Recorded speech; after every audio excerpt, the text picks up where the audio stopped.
Hai teman-teman, ketemu lagi di channel gua.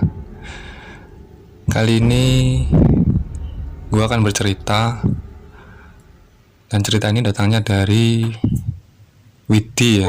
Ini tadi gua dapat kiriman dari Widi berupa tulisan.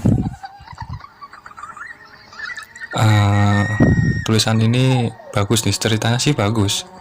Kalau gua udah baca tadi, makanya gua angkat ke channel gua. Gak usah lama-lama lagi, ayo kita dengar ceritanya. Ceritaku ini masih sangat baru dan kejadiannya baru saja terjadi tadi malam. Jika diperkenankan, aku samarkan saja nama tokoh, lokasi, dan tempat kejadiannya. Bukan apa-apa, hanya untuk menjaga nama baik komplek perumahan dan nama desa tempatku tinggal saja. Aku Widi. Aku tinggal di komplek perumahan M, Desa J, Kecamatan B, Kabupaten S. Langsung ke cerita saja ya. Jadi tadi malam sekitar jam 10:30 aku baru saja pulang dari tempatku nongkrong. Aku parkir mobilku di sebelah rumah untuk kucuci. Kebetulan saat aku pulang, ayahku sedang di luar rumah. Ayahku seorang tentara dan kebetulan menjabat sebagai ketua RT di komplek perumahanku. Tidak heran memang kalau ayahku belum tidur malam-malam begini, karena sering juga dia melakukan jaga malam seperti ini. Tapi entah kenapa malam ini suasananya sangat berbeda dari malam-malam biasanya. Jalanan masih basah terkena hujan yang baru saja berhenti sesaat sebelum aku pulang. Jalanan utama perumahan juga terkesan lebih sunyi dari biasanya. Mungkin karena hujan juga yang turun malam itu sehingga membuat orang-orang malas keluar. Setelah aku parkir mobilku dan mempersiapkan alat-alat untuk mencuci mobil, ayahku masuk rumah. Hanya saja rumah di depan rumahku masih ada kakak beradik yang sedang asik ngopi dan menghisap rokok. Aku sapa mereka seperti biasa dan kemudian aku mencuci mobil. Selang beberapa waktu aku baru dapat separuh mencuci mobil tetangga depan rumahku, tapi masih sebelah juga dengan rumah kakak beradik tadi yang sedang ngopi di teras. Namanya Pak I. Keluar. Dia berteriak kalau di atas genting rumahnya ada orang berjalan. Sontak aku memanggil ayahku yang baru saja masuk rumah. "Yah, ayah, ada orang jalan di atas genting Pak I." Ayahku pun keluar dengan kagetnya. Lalu bertanya kepada Pak I, "Ada apa, Pak?" "Ini, Pak, ada orang jalan di atas genting rumah saya," jawab Pak I. Dengar obrolan ayahku dan Pak I, kakak beradik yang diceritain ku beri nama Mas P dan Mas A keluar. "Ada apa, Pak?" tanya Mas P kepada ayahku. "Ini Mas, di atas genting Pak I ada orang jalan." Dengan sigap ayahku langsung mengambil parang yang dipunyainya. Aku pun tak ketinggalan memegang balok besi yang tersimpan di kamarku. Mas P dan Mas A pun tak ketinggalan membawa alat yang dibutuhkan untuk menangkap ular tersebut. Memang beberapa waktu lalu pernah terjadi di lokasi yang sama juga. Di atas genting Pak I itu ada orang. Kami semua mengira orang itu maling, namun saat itu maling itu tidak mampu kami kejar. Dan sekarang terjadi lagi. Kami pun mengira orang ini maling yang sama. Banyak tetangga sebelah rumah mulai keluar karena teriakan kami, termasuk Pak L. Pak L ini warga baru di RT kami. Beliau ini dipandang orang sebagai ustadz yang sering dimintai orang-orang untuk membacakan doa pada acara-acara tertentu. Orang-orang mulai keluar dan mulai mencari serta berteriak memanggil orang yang ada di atas genting Pak I. Kami berpencar untuk mengepung orang tersebut dari bawah. Ada juga yang mencoba naik dari rumah sebelah rumah Pak I untuk memaksa orang aneh tadi turun. Ayahku, Pak L, dan Mas A yang membawa lampu bergerak menuju belakang rumah Pak I yang tempatnya itu masih kebun-kebun bambu, gelap dan lembab. Nah, di kebun itu ayahku dengan naluri prajuritnya, matanya sekelebat melihat ada orang di salah satu kerumunan bambu yang ada di kebun itu. Respon Mas A langsung mengarahkan cahaya atau senter ke arah di mana ayahku melihat orang itu. Namun berbeda dengan insting Pak L. Pak L bilang, "Itu bukan manusia, Pak," katanya sambil menahan pergerakan ayahku yang akan mendekati kerumunan bambu di mana ayahku melihat seseorang. "Tapi, Pak, barusan saya lihat seseorang di situ," jawab ayahku. "Bukan, Pak, itu bukan manusia," kata Pak L lagi. Ya, mungkin memang berbeda insting seseorang tentara dan seorang ustadz. Kemudian Pak El mengajak ayahku dan Mas A yang membawa alat penerangan untuk meninggalkan kebun itu. Mereka dan kami pun mencari sosok orang tadi di tempat yang berbeda lagi.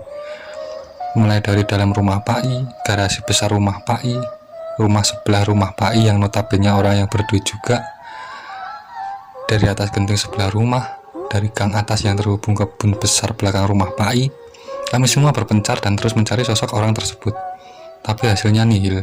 Tak terlihat sosok orang lain selain tetangga-tetangga dan kami yang ikut mencari orang aneh itu. Sudah terlalu lama kami mencari, akhirnya menyerah dan berkumpul di depan rumahku. Karena mungkin memang rumahku ini rumah Pak RT. Lagi-lagi kita gagal menangkap maling itu, gerutu beberapa orang yang berkumpul di teras rumahku. Di sela-sela perbincangan ini, ayahku kembali menyeletuk kepada Pak L. Pak, ayo kita coba cek lagi kebun belakang, karena saya yakin saya tadi melihat sosok orang di kerumunan bambu. Ajak ayahku yang masih yakin dengan instingnya. Bukan Pak, itu tadi bukan manusia, itu sosok makhluk besar yang menunggu kerumunan bambu itu, jawab Pak L yang juga masih yakin dengan intuisinya. Ayolah Pak, sekali lagi kita cek ke kerumunan bambu itu, bujuk ayahku. Kita kan banyak orang, jadi kita bagi tugas. Bapak-bapak yang lain mengepung dari arah gang belakang. Nah, kita juga bergerak dari sini. Ajak ayahku lagi sembari membagi tugas. Ya sudah, ayo kita cek sekali lagi di kerumunan bambu itu, jawab Pak L setuju. Kemudian kami pun membagi tugas. Ada yang dari arah gang belakang dan dari arah depan masuk kebun belakang rumah Pak I. Sesampainya kami di tempat masing-masing, kami membagi tugas untuk menyergap sosok orang aneh itu. Kami juga mengurangi pencahayaan agar tidak terkesan beramai-ramai. Dan kami juga diharap bersuara pelan agar si maling tidak mengetahui posisi kami. Dari arah depan, ayahku, Pak L, Mas P, dan aku mulai melangkah pelan menuju kerumunan bambu di mana ayahku melihat sosok misterius tadi sambil memegang alat masing-masing.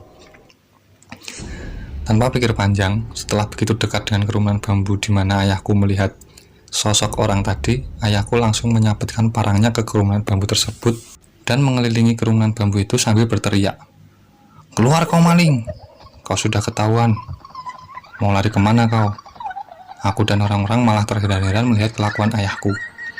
Sampai 3 kali ayahku mengelilingi kerumunan bambu tersebut, kami semua dikagetkan dengan teriakan, "Ampun, sudah cukup, ampun, aku akan keluar." Tiba-tiba saja, sesosok manusia berbadan kuda seperti terlempar dari kerumunan bambu itu. Kami kaget bukan main. Dan dengan sigapnya aku dan orang-orang lain yang bersembunyi tadi menuju siluman kuda itu yang sudah terkapar dan merintih minta ampun terkena sabetan parang dari ayahku. Jadi yang dilihat ayahku ini benar-benar sosok manusia, tapi mempunyai ilmu hitam, sehingga Pak L mengira energi ilmu hitam tadi bukanlah manusia.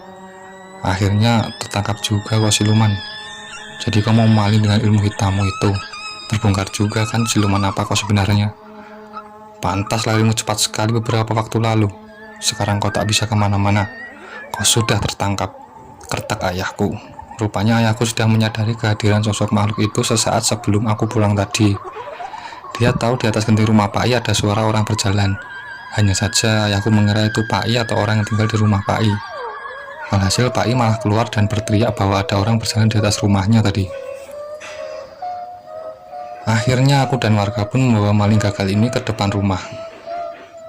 Kami sengaja tidak memaksa dia karena memang tubuhnya sudah penuh darah terkena sabetan parang dari ayahku. Jadi dia bisa tidak terlihat mata biasa kalau menempel di bambu.